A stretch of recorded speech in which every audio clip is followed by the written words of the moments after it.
প্রিয় দর্শক, আসসালামু আলাইকুম। রাষ্ট্র পরিচালনা এবং আইন প্রণয়নের ক্ষেত্রে গণপরিষদ এবং আইন পরিষদ দুইটি গুরুত্বপূর্ণ প্রতিষ্ঠান।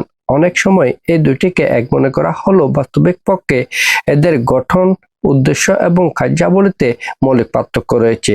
আজকে আমরা এই ভিডিওতে এই বিষয়টি নিয়েই আলোচনা করব। গণপরিষদ কি? গণপরিষদ হলো একটি বিশেষ পরিষদ যার মূল কাজ হলো একটি দেশের সংবিধান প্রণয়ন করা। সাধারণত কোনো নতুন রাষ্ট্র প্রতিষ্ঠা বা বড় ধরনের রাজনৈতিক পট পরিবর্তনের পর এই গণপরিষদ গঠিত হয়। গণপরিষদের বৈশিষ্ট্য। গণপরিষদের প্রধান বৈশিষ্ট্যগুলোর মধ্যে অন্যতম হচ্ছে সংবিধান প্রণয়নই এই পরিষদের প্রধান কাজ। এটি অস্থায়ী প্রকৃতির হয়, নির্দিষ্ট লক্ষ্য পূরণ হলে এটি এমনিতেই বিলুপ্ত হয়ে যায়। এটির মাধ্যমে রাষ্ট্রীয় কাঠামো নির্ধারিত হয় বা লিপিবদ্ধ হয়।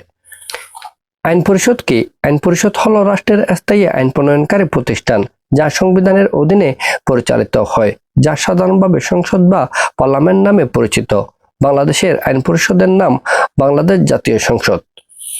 আইন পরিষদের বৈশিষ্ট্য। আইন পরিষদের বৈশিষ্ট্যগুলোর মধ্যে অন্যতম হচ্ছে এটি নিয়মিত আইন প্রণয়ন বা সংশোধন করে, এটি স্থায়ী প্রকৃতির হয়, সরকারের কার্যাবলী পর্যবেক্ষণ করে বা তদারকি করে, এটি জনগণের প্রতিনিধিত্ব নিশ্চিত করে।